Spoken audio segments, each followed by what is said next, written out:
My name is Andrew Stotz of the Valuation Master Class, and I'm looking forward to our next presentation. This is a final presentation from a Valuation Master Class student who has spent the last 12 weeks working as much as 400 or 500 hours and is truly building a competitive advantage in company valuation. If you want to build a competitive advantage in company valuation, join us at valuationmasterclass.com. Let me bring her in. Well, how are you? You ready to go? Yes. Hi. How are you doing? I'm fine, I thank you. I'm good, and I know everybody's looking forward to hearing what you have to say, and I can't wait. So I am going to share your screen. One second, let me get that up there. All right, and whoa, I've never seen a report on this company, so I'm interested to learn as well. I'm sure the listeners and viewers are too. So, are you ready to go? Yes, I am. Okay, I'm going to remove myself right now. Go. Okay. Thank you. Hello, everyone. My name is Islami Abdulatif, and I'm going to be presenting Group Casino today. I initiate coverage on Casino with a sell recommendation based on a target price of 1.1 euro, implying a downside of 48%. I derive my target price from a DCF based valuation using a WACC of 6.9% and a terminal growth rate of 2%. The highlights are stagnating growth in the French retail market, expansion into international markets that contributes to revenue, and digital transformation that supports competitive advantage. The risks are market saturation in the French retail market, execution of strategic transformation risk, ESG and reputational risk, and macroeconomic concerns and inflationary pressure. Now let's look at the background of Casino. In 1898, Casino was founded in France and has since evolved into one of France's largest retail groups. Casino operates hypermarkets, supermarkets, convenience stores, and e-commerce platforms under various brands. Aside retail, Casino has also diversified into real estate, energy, and logistics. Now let's look at the three key stories. Casino faces stagnating growth in the French retail market due to intense competition. Casino is a major player in the French retail market with 20% market share and a strong presence through its established hypermarkets and supermarkets. However, the growth potential in its domestic market is being severely constrained by intensifying competition. Expansion into international markets drive revenue. Casino's international operations have emerged as a key engine for growth. The international region accounts for approximately 5% of Casino's sales, reflecting its strategic importance to the group. Between 2018 and 2023, international sales grew at a CAGR of 8%, and I anticipate growth in international market contribution to sales to reach 9% by 2028. Digital transformation supports competitive advantage. Casino's digital transformation focus on e-commerce growth. Cdiscount has become a leading French e-commerce platform, leveraging data analytics for personalized shopping, investment in automated warehouses, and expanded click and collect services, enhance supply chain efficiency, and meet rising demand for convenience. In H1 2023, Casino experienced a significant revenue decline and has remained so until H1 2024. We'll look at why in a later slide. Now let's look at the latest news in Casino. Casino has outlined its Renewable 2028 strategy to focus on sustainable growth and profitability. The plan involves a refocus on convenience retailing, cost rationalization, and operational efficiencies. Also, Casino has made substantial debt repayment in 2024. The next major debt maturity is scheduled for March 2027. Constraints to growth are neutral in Casino PLC. A company needs to grow to increase profit and share price appreciation. Management's core financial mission is to deliver this growth to increase value of shareholders, to increase value to shareholders. Since growth is key, I like to consider constraints to growth rather than commonly discuss growth opportunities. I see four main ingredients: capital, operations, markets, and people. I rank them from major constraints to minor constraints. Capital is major because Casino operates with heavy debt, operations is neutral, markets neutral, and people minor. Revenue structure. Revenue shrank in 2022 majorly the reclassification of Exito, a major subsidiary, as a discontinued operation. 48% of Casino's revenue comes from Monoprix segment. The Farmprix segment contributes 17% to revenue. 14% comes from e-commerce segment, and 16% accrues from convenience banners. Now let's look at the Porter's five forces. 100% is the best, and Casino has a strong 63%, which means that competitive position is strong. Rivalry among competitors is pretty high, as there are many competitors of roughly equal size in the industry. We also see that there's high bargaining power of suppliers, and bargaining power of customers is also high. Threats from new entrants is high. I'm sorry, is not really high because we require a lot of capital and economies of scale to be in this business. While threats from substitutes is also high. Leadership and ownership. Casino separates its chairman from the group CEO. So we have Jean Charles Norrie as the chairman and president CEO as Philippe Palazzo.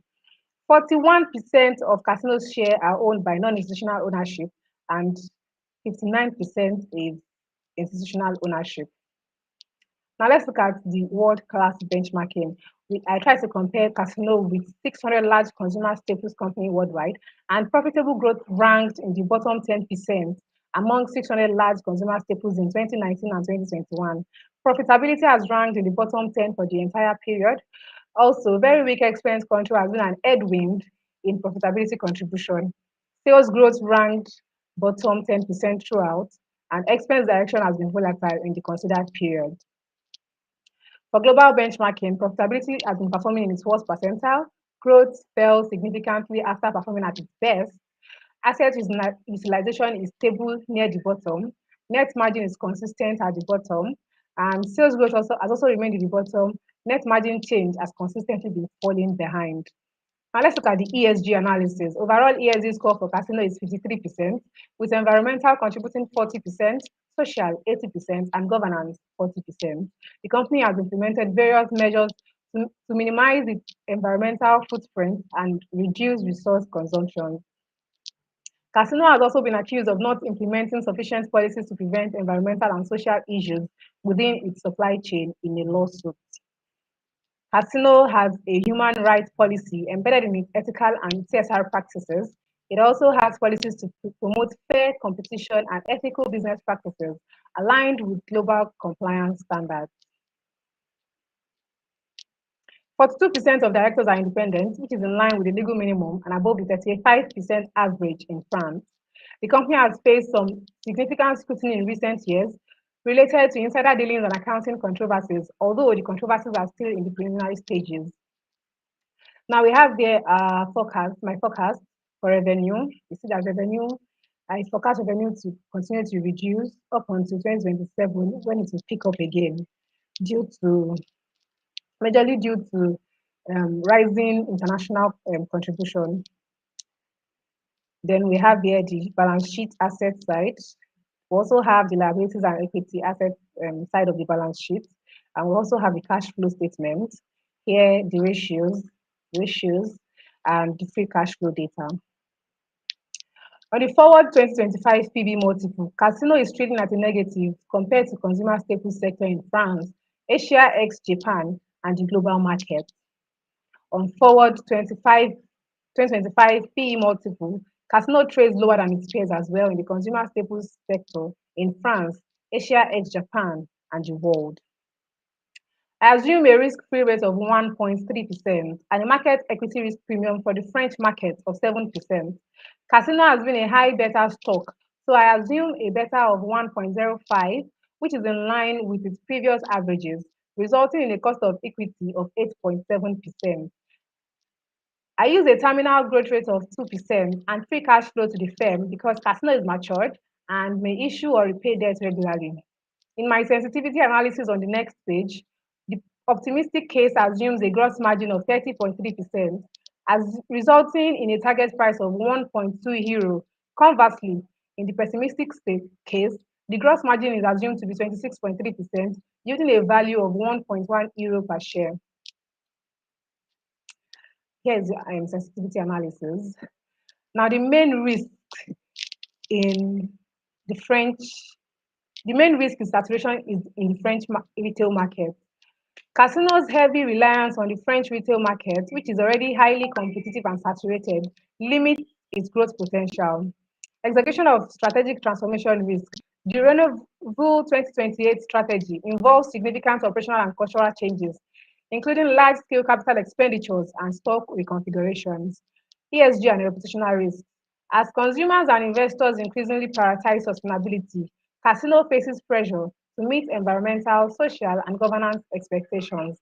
Any failure to align its operations with sustainability goals or negative publicity like controversies related to supplier practices would harm its brand and customer loyalty. Lastly, macroeconomic concerns and inflationary pressures. Fluctuating foreign exchange rates could impact earnings from international operations. I initiate coverage on Casino with a sell recommendation based on a target price of 1.1 euro, implying a downside of 48% from the current price of 2.2 euro. I derive my target price from a DCF based valuation using a WACC of 6.9% and a terminal growth rate of 2%. The highlights are stagnating growth in the French retail market, expansion into international markets that contributes to growth, and digital transformation that supports competitive advantage. The main risks are market saturation in the French retail market, execution of strategic transformation risk, ESG and reputational risk, and macroeconomic concerns and inflationary pressures. Thank you. Okay, let me ask you some questions. Can you go to the P&L forecast first? Okay.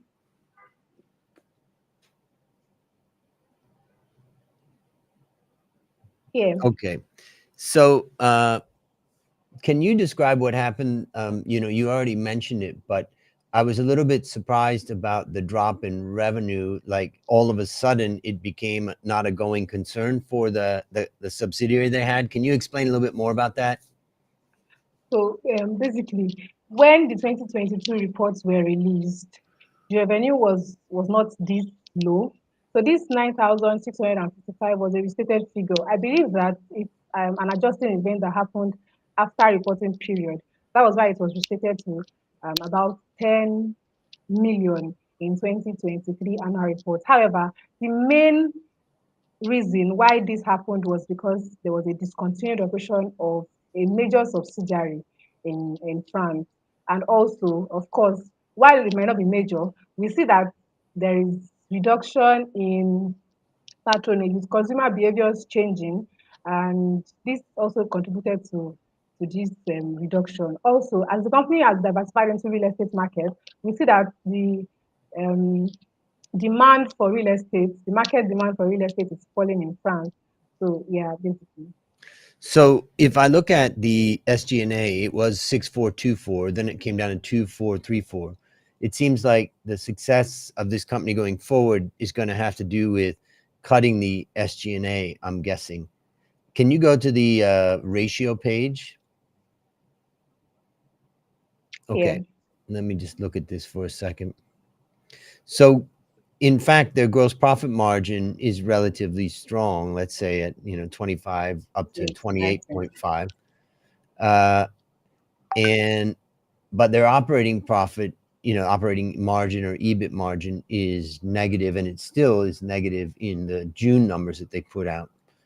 So it seems like they still have work to do. Has the company made any announcements about trying to cut costs? Yes, yes.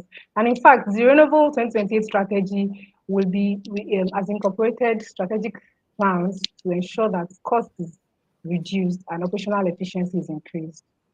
But your assumption is that they're not going to be able to cut costs enough to. Yes, because sorry, please go ahead.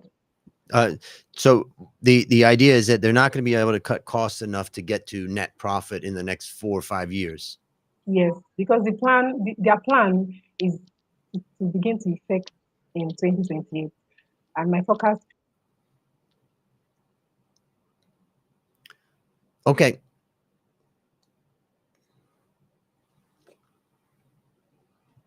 Now,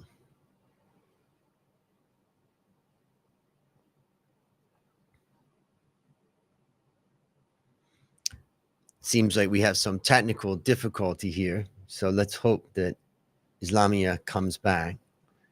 Hold on.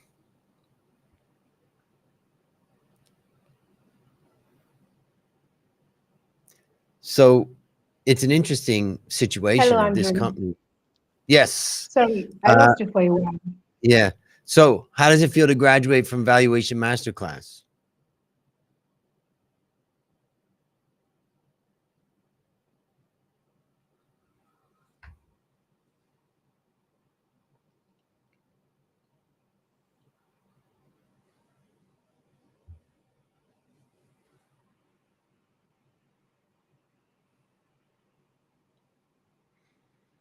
Well, we may not be able to get her back, but it's an interesting story about casino and what's going on there. So if you want to build a competitive advantage in company valuation, join us.